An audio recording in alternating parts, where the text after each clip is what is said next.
Allez, c'est parti pour le résumé de la semaine, toute l'actu qu'il y a eu cette semaine sur la chaîne. Pour ça, vous abonner.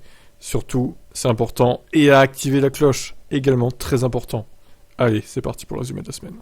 Les vis actu F1 du 3 avril 2023. Wolf, c'était la bonne stratégie d'arrêter Russell sous safety car. Bon, malheureusement pour lui, ça n'a pas payé. De toute façon, il a abandonné. Le point sur les classements pilotes et constructeurs après les 3 premiers Grands Prix 2023.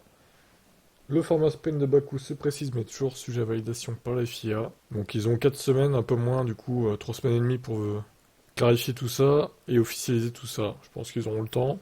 Ça devrait aller. Alors Horner, il est pas du tout content qu'il y ait un sprint à Bakou, c'est trop dangereux pour les finances des équipes. Alpine avoue avoir à discuter avec Ricardo pour la saison 2023. Ils ont préféré Gasly du coup. Verstappen, les plans de la F1 ne me donnent pas envie de continuer après 2028. Trop de courses, selon Max. Eh ben écoute, Max, tu prends tes clics et tes claques et puis tu t'en vas, hein? Wolf, je m'amuse toujours à diriger Mercedes. Et enfin, petite news à part, un petit dossier sur les safety cars qui ont été utilisés en Formule 1. Et il y en a, elles sont assez pourries quand même, hein, on va pas se mentir. Je vous laisse vous abonner et à demain. Alors, les 9 actus F1 du 4 avril 2023. Alonso se sépare de sa girlfriend Andrea Schleicher. Terrible coup dur. Oh non, c'est d'un commun accord, hein. Ils vont rester en contact. Software, double abandon de Melbourne, va coûter cher à Alpine. Oui, tout à fait. Hamilton se réjouit de l'amende salée que doit payer Nelson Piquet, le raciste. Ses spectateurs ont frôlé le pire lors du crash de Ken Magnussen. Et oui, le débris qui a touché son bras, ça a été une blessure, on va dire, superficielle, mais ça aurait pu être bien pire si ça avait touché son cou, par exemple, imaginez. L'horreur totale, quoi. Il revient de loin, il ne devait pas mourir ce jour-là, lui. Le trio sur le podium de Melbourne établit de nouveaux records. Alonso pense que la pénalité de Sainz n'est pas méritée. Ouais, bon, enfin bon, après, ça l'arrange bien quand même. Enfin, ça arrange surtout son équipier pour le coup. Massa exige de récupérer son titre qu'il juge volé en 2008. Felipe, attention, hein, il est pas content. Bientôt une course de nuit à Melbourne, et enfin la dernière, Russell, Red Bull se cache pour ne pas que la FIA les ralentisse. Ils pensent qu'ils ont 7 dixièmes de marge au moins. Ok, bon ben, à voir ce que ça donnera. Par la suite, c'est 7 dixièmes de marge ou pas. À demain pour la suite. Et les 8 actus du 5 avril 2023 concernant la F1. La boulette de Google qui a annoncé Piastri vainqueur du Grand Prix d'Australie 2023. Félicitations à Oscar. Il a gagné chez lui, c'est fou. Il doit être très heureux. Williams de nouveau dans la sauce à cause de Rookit, il réclame 149 millions de dollars à l'écurie britannique. C'est énorme. Voici la position de conduite que déteste Lewis Hamilton. Position de conduite qui est à peu près la même pour tout le monde sauf Red Bull. Le siège étant un peu reculé. Il a qu'à aller chez Red Bull, Lewis, il sera content de la position de conduite. Westacott pourrait bien démissionner suite au chaos sécuritaire du Grand Prix d'Australie 2023. Zach Brown veut défier Wolf et Horner à Las Vegas. Super, Zach, il s'amuse bien en tout cas. Albon revient sur son crash spectaculaire à Melbourne. Crash assez incompréhensible. Il est évidemment très déçu. Il y avait des gros points marqués. Vasseur furieux. Sainz, ils ont mis 5 minutes à définir sa pénalité. Alonso 30 tours de poids de mesure selon lui. Et enfin, dernière news, Red Bull a-t-elle bridé son moteur de 10 chevaux en Australie, ce qui expliquerait pourquoi il y avait des écarts un peu moins grands que d'habitude. Voilà, pour ça, je vous laisse commenter. Alors, les 8 actus du 6 avril 2023. Mike Crack vise une victoire d'Aston Martin avec Alonso à Monaco. Pourquoi pas? Si la voiture est performante en plus, ça peut le faire. Wolf va faire des essais privés à Mick Schumacher prochainement, avec un ancien modèle de la Mercedes. Las Vegas, la construction du paddock a débuté. La ville est en pleine transformation. As va-t-elle faire un geste commercial concernant le fan blessé? Genre l'inviter en VIP par exemple? Ça pourrait être pas mal. Hülkenberg, 3 red flags, c'est contre l'ADN de la F1. Eh oui, tout est priorisé pour le spectacle. Magnussen explique son étrange crash à Melbourne. Wolf, c'est très important d'écouter un septuple champion du monde. Bah oui, c'est surtout quand tu le fais pas, Toto, au final. Hein? Et enfin, les nouvelles révélations concernant le Crashgate 2008 en détail. Massa peut-il récupérer son titre? Felipe, qu'il juge volé? Affaire à suivre. Je vous laisse commenter et à demain pour la suite. Les 10 actus du vendredi 7 avril 2023. Hamilton a aperçu un homme nu en train de courir à la fin du Grand Prix d'Australie à Melbourne.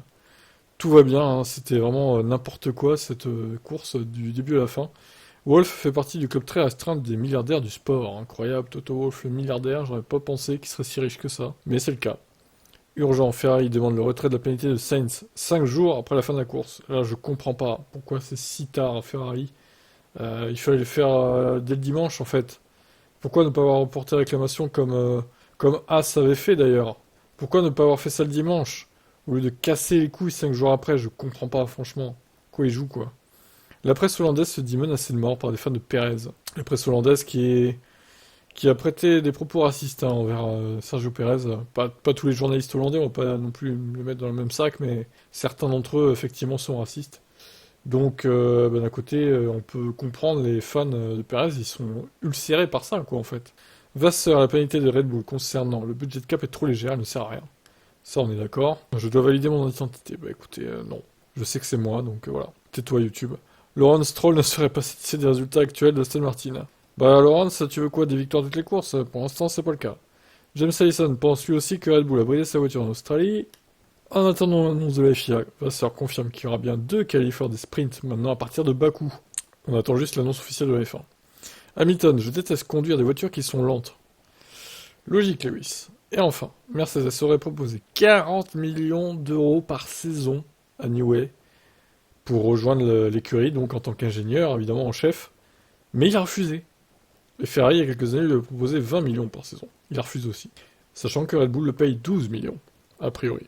C'est qu'il y tient à ses canettes. À demain pour la suite. Et les 9 actus F1 du 8 avril 2023, la saison 2023 de Ferrari est pire pour l'instant, en tout cas le début de saison, que le début 2020. C'est dire à quel point ils sont dans la sauce. Horner, on n'a pas reconnu Ricciardo quand il est revenu chez Red Bull. Wolff, on n'a pas de plan B si Hamilton quitte Mercedes. C'est une révolution, il y aura de la vraie eau dans la marina de Miami. Incroyable, mais vrai. Il était temps. Ensuite, la FIA doit clarifier à quel moment on utilise un red flag, une VSC ou un SC, selon Wolff. Mercedes planche sur une nouvelle suspension pour la W14. Alors, à voir si elle arrivera avant Imola. Je pense que tout va arriver à Imola, de toute façon. Verstappen menace de quitter la Formule 1 si les courses sprint deviennent trop nombreuses. Bon, il ira au bout de son contrat quand même, hein. Il va pas se barrer avant, ça serait surprenant. Et enfin, un calendrier 2024 de F1 complètement chamboulé, du moins le début, à cause du Ramadan. Le Japon notamment pourrait être en début de saison, au lieu de la fin. Allez, à demain, et pensez vous abonner. Et pour finir la semaine, les 8 actus du dimanche 9 avril 2023, Ricciardo se prépare mentalement à redevenir titulaire en Formule 1 en 2024. Mais où? Pour moi, le plus logique, ça serait As en remplacement de Magnussen si vraiment il s'améliore pas. Mais bon, c'est pas dit, hein. Charles Leclerc pousse un coup de gueule sur Instagram contre des fans un peu trop oppressants. Il y en a qui vont même jusqu'à sonner chez lui parce qu'apparemment ils ont chopé son adresse. Donc ils vont jusqu'à sonner chez lui pour lui demander des autographes. Ça va peut-être un peu loin. Wolff révèle qu'il voulait engager Verstappen en 2014, mais il a finalement conseillé Red Bull. Bon, ok. Hamilton révèle les personnes qui remplacent Angela Cullen à son service. Stroll révèle qu'il a encore mal au poignet, plus d'un mois après son accident. Et il va falloir se rétablir à Lens à un moment donné. Mais bon, c'est long ce genre de problème, malheureusement. Toast, Tsunoda sera prêt à remplacer Perez chez Red Bull d'ici fin 2024 selon lui. Lewis Hamilton raconte le jour où il était ivre-mort au travail, une anecdote assez croustillante. Et enfin, je vous ai fait le planning des diffusions live sur Twitch et YouTube pour la semaine, pour les 2 prochaines semaines, donc du 10 au 23 avril 2023. Pensez à mettre cette vidéo en favori pour savoir quand je fais des lives. Allez, à demain pour la suite.